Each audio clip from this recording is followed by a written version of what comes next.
Karkala theme ಪಾರ್ಕ್ನ Parashurama ಪ್ರತಿಮೆ ನಕಲಿಯಾಗಿದ್ದು, ಇದು ಇಡೀ ಭಾರತಕ್ಕೆ ಕಾರ್ಕಳ ಶಾಸಕರು ಮಾಡಿದ ವಂಚನೆ, ನಂಬಿಕೆ ದ್ರೋಹವಾಗಿದೆ. ಆದ್ದರಿಂದ ಶಾಸಕತ್ವದಿಂದ ಸುನೀಲ್ ಕುಮಾರ್ ಅಮಾನತು ಆಗಬೇಕು ಮತ್ತು ಇದರಲ್ಲಿ ಶಾಮೀಲಾಗಿರುವ ಅಧಿಕಾರಿಗಳನ್ನು ಅಮಾನತು ಮಾಡಬೇಕೆಂದು ಕಾಂಗ್ರೆಸ್ ಮುಖಂಡ ಮಿಥುನ್ ರೈ ಹೇಳಿದ್ದಾರೆ. ಮಂಗಳೂರು ಜಿಲ್ಲಾ ಕಾಂಗ್ರೆಸ್ ಕಚೇರಿಯಲ್ಲಿ ಕರೆದ ಸುದ್ದಿಗೋಷ್ಠಿಯಲ್ಲಿ ಮಾತನಾಡಿದ ಮಿಥುನ್ ರೈ, ಪರಶುರಾಮ ಚಿರಂಜೀವಿಯಾಗಿದ್ದು ಇಂದು ಕೂಡ ಪರಶುರಾಮ ದೇವರು ಇದ್ದಾರೆ, ಅವರ ಸ್ಮರಣೆ ಮಾಡ್ತೇವೆ. ಇಲ್ಲಿನ ಬಹಳ ದೇವಾಲಯಗಳಲ್ಲಿ ಪರಶುರಾಮರೇ ಅಧಿಪತಿ. ಆದರೆ ಹಿಂದುತ್ವದ ಭಾಷಣ ಮಾಡುವವರು ಪರಶುರಾಮ ವಿಗ್ರಹ ವಿಚಾರದಲ್ಲಿ ಇಷ್ಟು ದೊಡ್ಡ ಮೋಸ ಆಗುವಾಗ ಯಾಕೆ ಮಾತನಾಡುತ್ತಿಲ್ಲ? ಈ ಸಂದರ್ಭದಲ್ಲಿ ಧ್ವನಿ ಎತ್ತದಿದ್ದರೆ ದೇವರಿಗೆ ಮಾಡುವ ಅವಮಾನವಾಗಿದೆ. ಶಾಸಕ ಸುನೀಲ್ ಕುಮಾರ್ ಧರ್ಮದ ಹೆಸರಿನಲ್ಲಿ ರಾಜಕೀಯ ಮಾಡಿದ್ದಾರೆ. ಆಗಿನ ಸರ್ಕಾರವು ಇದರಲ್ಲಿ ಶಾಮೀಲಾಗಿದೆ. ಗೊತ್ತಿದ್ದರೂ ಸಿಎಂ ಯಾಕೆ ಅನಧಿಕೃತ ಕೆಲಸ ಉದ್ಘಾಟನೆಗೆ ಬಂದಿದ್ದರು?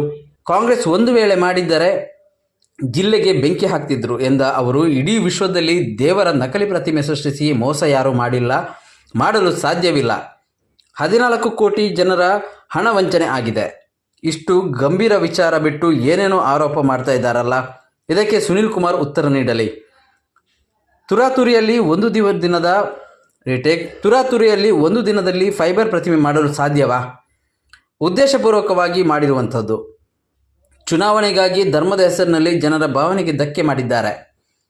ಮುಖ್ಯಮಂತ್ರಿಗಳು ಉನ್ನತ ತನಿಖೆ ಮಾಡೋದಾಗಿ ಹೇಳಿದ್ದಾರೆ. ಲೋಕಾಯುಕ್ತಕ್ಕೂ ಹೋರಾಟಗಾರರು ದೂರು ನೀಡಿದ್ದಾರೆ.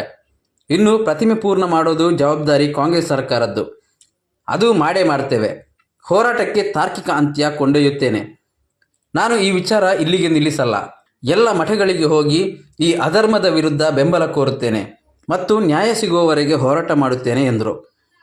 ವಿಶ್ವಾಸ್ ದಾಸ್, ಅನಿಲ್ ಪೂಜಾರಿ, ಪ್ರವೀಣ್ ಚಂದ್ರ ಆಳ್ವ, ಪ್ರಕಾಶ್ ಸಾಲಿಯಾನ್, ಕಾರ್ಕಳ ಪುರಸಭೆ ಸದಸ್ಯ ಶುಬೋಧ್, ದುರ್ಗಾ ಪ್ರಸಾದ್, ರಾಕೇಶ್ ದೇವಾಡಿಗ ಮತ್ತಿತರರು ಸುದ್ದಿಗೋಷ್ಠಿಯಲ್ಲಿ ಉಪಸ್ಥಿತರಿದ್ದರು.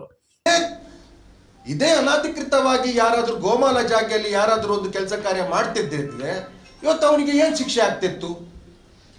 ಇದೇ ಪರಶುರಾಮನ ಥೀಮ್ ಪಾರ್ಕಿನ ಹೆಸರಿನಲ್ಲಿ ಗೋಮಾಲ ಜಾಗೆಯಲ್ಲಿ ನಾವು ಏನಾದರೂ ಕಾಂಗ್ರೆಸ್ಸಿಗರು ಏನಾದರೂ ಇಂಥದ್ದೊಂದು ಪ್ರತಿಮೆ ನಿರ್ಮಾಣ ಮಾಡಿ ಈ ಪ್ರತಿಮೆ ಕಂಚಿನದಲ್ಲ ಫೈಬರಿದಂತ ಆಗ್ತಿದ್ದಿದ್ರೆ ಇವತ್ತು ಮಿಥುನ್ ರೈ ಮನೆಗೆ ಏನು ಪರಿಸ್ಥಿತಿ ನಡೀತಿತ್ತು?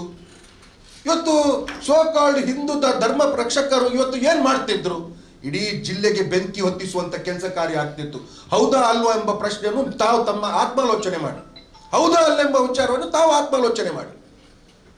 ಇವತ್ತು ಯಾಕೆ ಬಿಜೆಪಿಯ ಒಬ್ಬ ನಾಯಕ ಕೂಡ ಈ ಹಿಂದುತ್ವವನ್ನು ಪರಿಪಾಲಿಸುವ ಒಬ್ಬ ನಾಯಕ ಕೂಡ ಯಾಕೆ ಈ ಪರಶುರಾಮನ ವಿಚಾರವನ್ನು ಗಂಭೀರವಾಗಿ ತೆಗೆಲಿಲ್ಲ? ಎಲ್ಲಿ ಹೋಗಿದೆ ನಮ್ಮ ಸನಾತನ ಹಿಂದೂ ಧರ್ಮ? ಬಹುಶಃ ತ್ರೇತಾಯುಗದಿಂದ ಇರುವಂತಹ ಪರಶುರಾಮ ದೇವರು, ಅಂತಹ ದೇವರಿಗೆ ಈ ಮಣ್ಣಿನಲ್ಲಿ ಅವರು ಸೃಷ್ಟಿಸಿದಂತ ಈ ಮಣ್ಣಿನಲ್ಲಿ ಇಂತಹ ದೊಡ್ಡ ಅನ್ಯಾಯ ಆದಂತ ಸಂದರ್ಭದಲ್ಲಿ, ಧರ್ಮದ ಅಪಪ್ರಚಾರ ನಡೆದಂತ ಸಂದರ್ಭದಲ್ಲಿ ಇಡೀ ವಿಶ್ವದಲ್ಲಿ ಇಂಥ ಒಂದು ಮೋಸ ಆಗ್ಲಿಕ್ಕಿಲ್ಲ. ಇಡೀ ವಿಶ್ವದಲ್ಲೇ ಒಂದು ದೇವರ ಪ್ರತಿಮೆಯನ್ನು ಸೃಷ್ಟಿಸಿ, ನಕಲಿ ಪ್ರತಿಮೆಯನ್ನು, ಫೈಬರಿನ ಪ್ರತಿಮೆಯನ್ನು ಸೃಷ್ಟಿಸಿ, ಗೋಮಾಲ ಜಾಗೆಯಲ್ಲಿ ಫೈಬರಿನ ಪ್ರತಿಮೆಯನ್ನು ಸೃಷ್ಟಿಸಿ, ಇಂಥ ಒಂದು ಅದು ಕೂಡ 14 ಕೋಟಿ ವೆಚ್ಚ ಆಗಿದೆ ಅಂತ ಭಾಷಣದಲ್ಲಿ ಹೇಳ್ತಿದ್ರು. 14 ಕೋಟಿ ಖರ್ಚು ಮಾಡುತ್ತೆ ಅಂತ. ಯಾರ ಹಣ? ಯಾರ ದುಡ್ಡಿನಿಂದ? ಯಾರ ದುಡ್ಡಿನಿಂದ? ಇವತ್ತು ನಾನು ನೈಜ ಹಿಂದೂ ಸನಾತನ ಹಿಂದೂ ಧರ್ಮವನ್ನು ಪಾಲಿಸುವವರು. ಯಾವುದೇ ರಾಜಕೀಯಕ್ಕೋಸ್ಕರ ಇವತ್ತು ಇದನ್ನು ಮಾಡ್ತಾ ಇಲ್ಲ. ನಾನು ಪರಶುರಾಮನ ಥೀಮ್ ಪಾರ್ಕಿನ ವಿರುದ್ಧ ಪ್ರತಿಭಟನೆ ಕಾರ್ಕಳದಲ್ಲಿ ಎರ್ಲಾಪಾಡಿ ಗ್ರಾಮದಲ್ಲಿ ಪ್ರತಿಮೆಯ ಕೆಳಗಡೆ ಪ್ರತಿಭಟನೆ ಮಾಡುವಂತ ಸಂದರ್ಭದಲ್ಲಿ ನವರಾತ್ರಿಯ ಪ್ರಥಮ ದಿನ ನಾನು ಕೂಡ ಪ್ರತಿಭಟನೆಯಲ್ಲಿ ಭಾಗಿಯಾಗಿದ್ದೆ.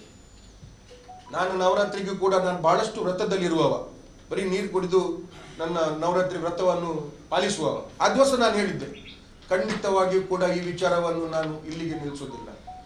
ಈ ಅನ್ಯಾಯದ ವಿರುದ್ಧ ಹೋರಾಟವನ್ನು ಖಂಡಿತವಾಗಿಯೂ ಮಾಡ್ತೀನಿ. ಎಲ್ಲ ಧರ್ಮಗುರುಗಳು ಯಾರೆಲ್ಲ ಮಠಾಧೀಶರಿದ್ದಾರೆ ಅವರ ಮಠಕ್ಕೆ ಹೋಗಿ ಈ ಅನ್ಯಾಯದ ವಿರುದ್ಧ ತಾವು ಕೂಡ ನನಗೆ ಬೆಂಬಲ ಕೊಡಬೇಕು, ಈ ಆಂದೋಲನದಲ್ಲಿ ತಾವು ಕೂಡ ಭಾಗಿಯಾಗಬೇಕು. ಈ ಅಧರ್ಮದ ವಿರುದ್ಧ ಪರಶುರಾಮ ಅವರ ಆಯುಧವನ್ನು ತ್ಯಜಿಸುವುದೇ ಧರ್ಮವನ್ನು ಪಾಲಿಸಲಿಕ್ಕೆ, ಅಧರ್ಮವನ್ನು ನಶಿಸಲಿಕ್ಕೆ. ಇದು ಇತಿಹಾಸ.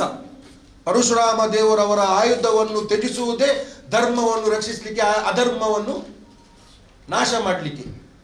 ಇಂಥ ಇತಿಹಾಸ ಇರುವಂತ ಇಂಥ ಪವಿತ್ರವಾದಂಥ ಭೂಮಿಯಲ್ಲಿ ಏನಿವತ್ತು ನಿನ್ನೆ ನಾನು ಕಿರಣ್ ಹತ್ರ ಮಾತನಾಡುವಾಗ ಹೇಳಿದ್ರು, ನಾನು ತರಕಾರಿ ನನಗೆ ಇವತ್ತು ಸರ್ಪ ಸಂಸ್ಕಾರ ಪೂಜೆ ಇದೆ ಅಂತ. ಇವತ್ತು ಏನಾದರೂ ನಾವು ಪ್ರತಿಯೊಂದು ಮನೆಯಲ್ಲಿ, ಪ್ರತಿಯೊಂದು ಗ್ರಾಮದಲ್ಲಿ, ಪ್ರತಿಯೊಂದು ಊರಿನಲ್ಲಿ ನಾವು ಏನಾದರೂ ನಾಗಕ್ಕೆ ಆರಾಧನೆ ಮಾಡುವುದಾದ್ರೆ ಅದರ ನೇರವಾದ ಫಲ ನಾವು ಆರಾಧನೆ ಮಾಡುವುದು ಪರಶುರಾಮ ದೇವರಿಗೆ.